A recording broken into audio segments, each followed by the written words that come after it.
about to start our class, and just before we get started, there's some noise in the background with grass cutting, so please let me know if you can hear us. Okay, so before I get started, just let me know, not too much background noise, and you can hear me. Please like or click heart or whatever it is. Today's discussion is going to be on why Jews eat gefilte fish on Shabbat. Where does this gefilte fish come from? What's up with it? Okay, so thank you for joining us, and I hope you had a wonderful Shabbat and a good 4th of July weekend. And thanks for tuning in and being here with us. And we'll dive into the class in a moment. Just making sure everybody's up. Again, please let us know where you're watching from, what you're up to. Maybe you're on vacation, maybe not. Hey Mendy, thanks for tuning in. Great to see you. And also let me know,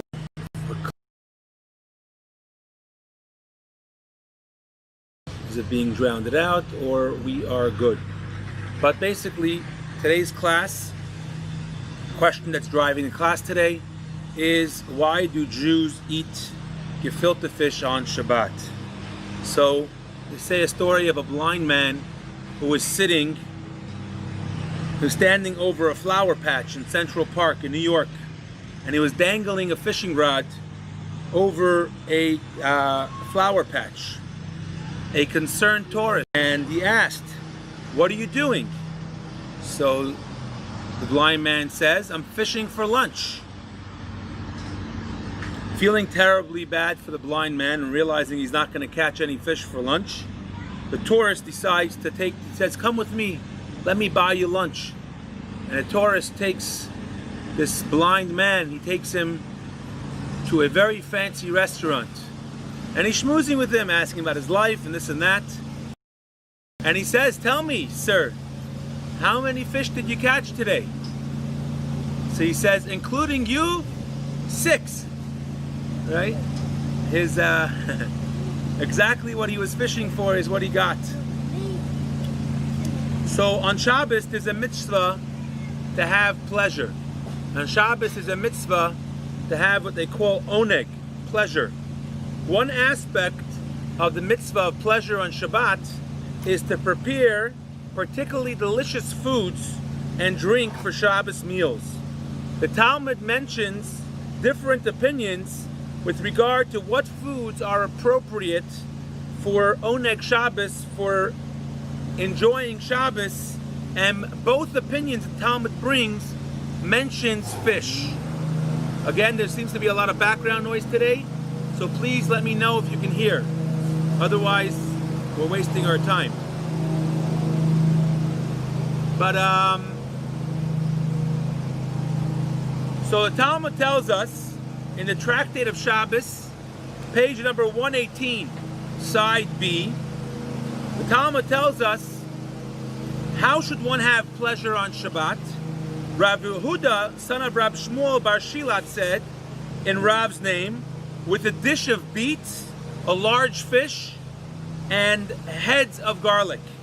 Rav Chia Barashi said, in Rav's name, even something small, if it's prepared in honor of Shabbos, it satisfies the obligation of delight. The Talmud asks, what is something small? Rav Papa says, a pie of a fish head. So you see here are two opinions. One opinion says you should have beets and heads of garlic and fish, a large fish. The other opinion says you don't need such a large fish. You could have a small dish, but both opinions say you should have fish. You might say that the reason why the Talmud says you should have fish is because in those days it was fish was considered a delicacy. But there's also a deeper dimension as to why we eat fish on Shabbat. It's not just because of fish being a delicacy, But fish actually represents something more than just a nice, tasty meal. Before we go into the deeper dimension, I just want to remind you, or maybe if you never heard of the story before, the story of a very special man the Talmud talks about in the way he was special in honoring the Shabbat. Is there was a Jew, his name was Yosef, and he was called, the Talmud calls him Yosef, the honorer of Shabbat. And basically every Shabbat he would go to the marketplace and try to find a delicious fish, a fish to prepare for Shabbat. And in his town, in the village he lived, or the town he lived, the city he lived, there was a big landowner, a very wealthy man. And the stargazers, those that predict the future, told him, you should know that I see in your fortune that everything you own will end up at this Jew. This Jew, Yosef Moker Shabbat, is going to have all of your wealth. Everything you own will eventually get to him. He will inherit you. Very, very upset. He didn't like the fact. He didn't like Jews much. And he was very upset that all of his wealth would be going to Yosef Moker Shabbos. So he decided to make sure that Yosef would never get his belongings. What did he decide to do? He decided to sell his estate and to take all of his wealth, and he bought a very precious stone, and he took this stone and he sewed it into his hat, and anywhere he went, he walked around with this hat, and like this he'd make sure that all of his wealth was with him at all times, and that Yosef would never get a hold of his wealth. One day he was walking over a bridge, and a big wind came and blew away his hat, and his hat landed in the water, and a fish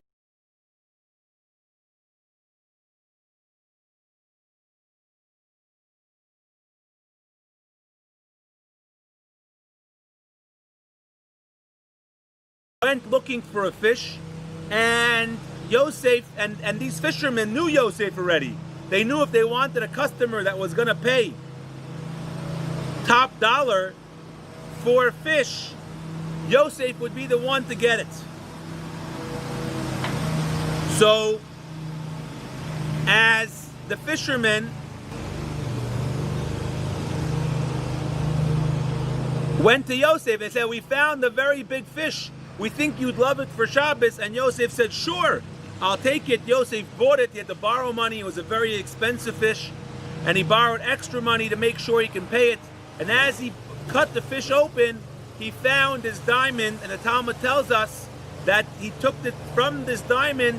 He sold the diamond and filled up 13 rooms full of gold coins. He became a very, very wealthy man, honoring the Shabbat, and buying a special fish for it brought him tremendous wealth. Anyways, we find Reb Tzadok HaKohen of Lublin, he lived from the year 1823 to the year 1900. He writes like this: the primary way to take pleasure on Shabbat is by consuming fish. Unlike animals, why fish? What's special about fish for Shabbat? There are no prohibited fats in a fish, nor is there the prohibited sciatic nerve. Although poultry does not have these prohibited elements, the prohibition of blood still pertains to poultry, and it must be slaughtered in a proper manner. None of these laws pertain to fish. With regard to fish, there is no mixture of holy and unholy. This is what Reb Tzadok HaKohen says. In order, and basically what he's saying is like this: in order for meat to be kosher, a trained shochet must be the one to slaughter the animal in a very special, specific way. And even after the ritual slaughterer slaughters the animal, it's not kosher yet. Still, you have to salt it, you have to check it, you have to make sure. If the animal is unhealthy for whatever reason, then it's not a kosher animal. Then you have to soak the meat in water, and then you have to salt it to take out all the residue of meat. There's also a special sciatic nerve, the gida nasha, in the hind part of the animal that you have to specifically remove, and it's considered unkosher fat, even from a kosher animal. And basically, there's a lot of parts of the animal that are forbidden to consume. And essentially what that represents, according to Jewish spirituality, is the mixture of good and evil. When you take a kosher animal, even if it was slaughtered properly, there's still many ways to eat it in an unkosher way. Just because you have a kosher animal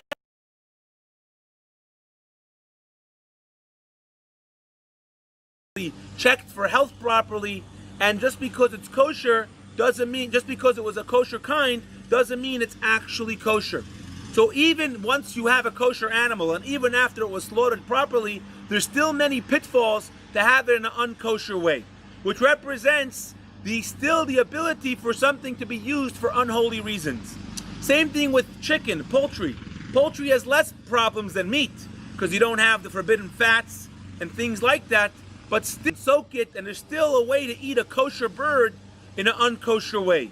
Again, representing the fact that it's not purely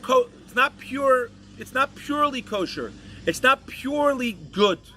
When it comes to fish, any fish you buy, if it's a kosher kind of a fish, and the way you know a fish is kosher is if it has fins and scales. As long as a fish has fins and scales, then no matter how you kill it, and even after you kill it, there's no blood in the fish that's unkosher. You don't have to salt the fish to remove the blood. There's no unkosher fats. Basically, a fish, if it's a kosher kind, no matter what you do with it, it's always going to remain kosher.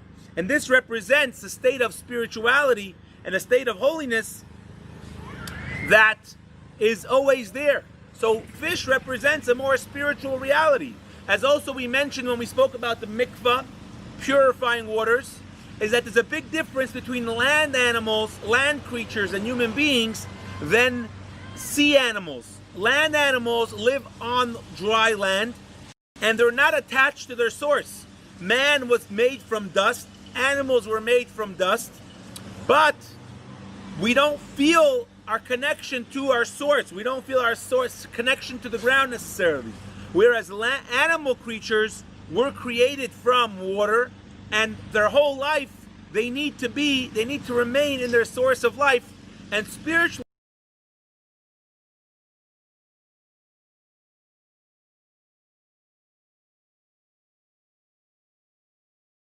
aware of your divine source. And this kind of represents and means a more spiritual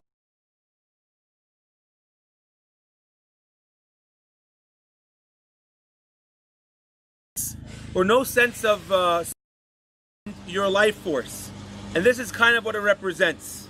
So therefore, fish invokes the spirit of Shabbat because of the transcendent holiness of Shabbat, and the point of Shabbat being a time for godly or divine consciousness. Therefore, and Shabbat is a time where it's not like the days of the week where we're busy separating between the holy and mundane. Shabbat is a pure and holy time throughout. So therefore, we eat fish on Shabbat, kind of representing this kind of reality, a more sublimated, holy, spiritual reality. So to summarize real brief, before we get to the concept of gefilte fish is widely considered particularly sumptuous food, and thus one of the ways to fulfill the mitzvah of having pleasure on Shabbat. A deeper reason we eat fish is that fish represents a state in which spiritual failure is impossible, for we are intimately connected to and aware of God, and that is the prevailing theme of Shabbat. Okay? Now let's get to gefilte fish. What's gefilte fish all about? So here's a story about gefilte fish, of why that are usually given of why we eat gefilte fish. One is a financial, economic reason, and the other one is a halachic reason. Okay?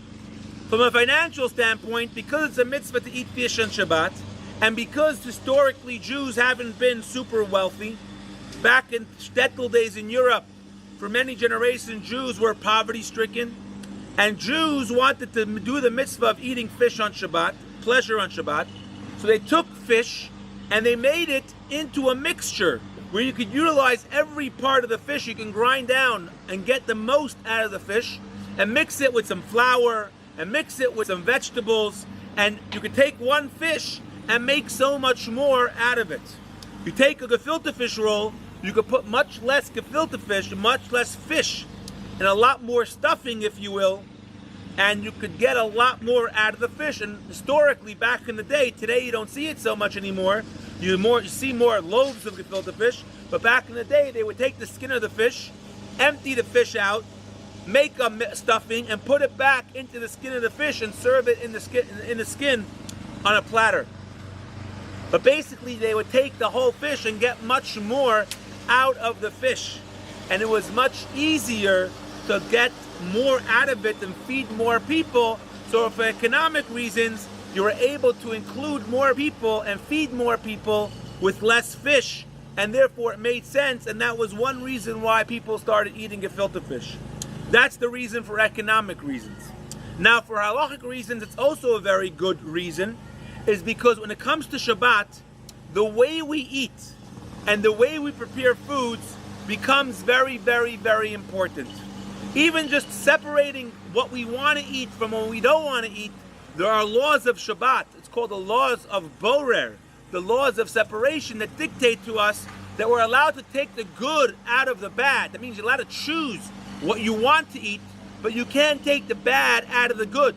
So if you have a bone in the fish and you don't want to eat the bone, you'd have to remove the fish from the bone, not the bone from the fish.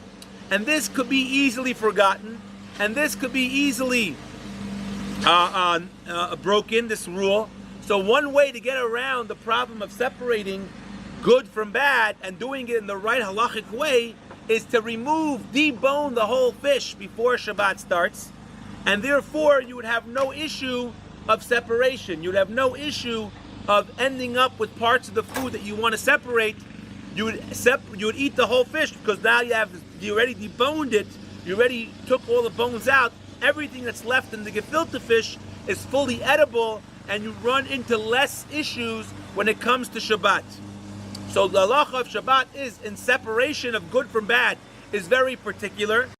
So both from economic standpoint, maximizing the fish for people and being able to make it into a stuffing and make the fish last longer or feed more heads, that's one reason. Economically it makes sense, and also halachically from Jewish law it makes more sense, because when you have gefilte fish, you don't run the issue of finding bones and removing bones, and that has to be done in a very particular way in order for it to be allowed according to Jewish law.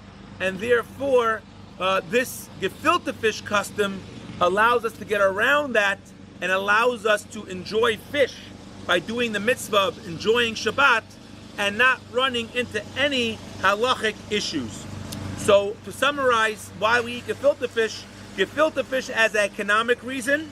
It allowed every morsel of the fish to be utilized, which was important in impoverished Jewish communities.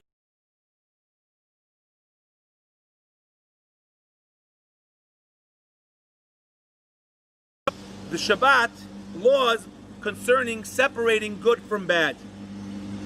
Okay, so key points from the whole lesson. It is customary to eat fish on Shabbat as a way of having pleasure.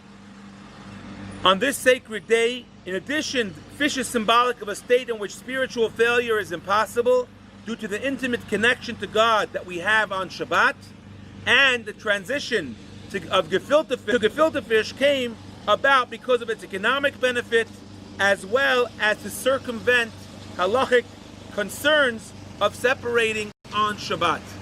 That wraps up today's class. I hope you learned a little bit about the origins of gefilte fish. Gefilte fish is delicious. We enjoy it on Shabbat. And now we have the amazing lesson of why also it helps us get around the breaking of Shabbat by circumventing the issues of getting into the nitty-gritty details of separation. That said, tomorrow's lesson will be back, and tomorrow's lesson will be, why do Jews eat cholent on Shabbat? Okay? So we figured out why Jews eat gefilte fish on Shabbat. We know that people like eating cholent, or as they say in the Sephardic community, chamin. Why do Jews eat cholent, or why do Jews eat chamin on Shabbat? Where does it come from? What's the origins of the cholent on Shabbat, or chamin on Shabbat. Thank you all for joining us. Carlos, great to see you. Thanks for being here. Thanks for commenting. I really appreciate you being here. That said, I just want to finish up with our daily plug for our raffle.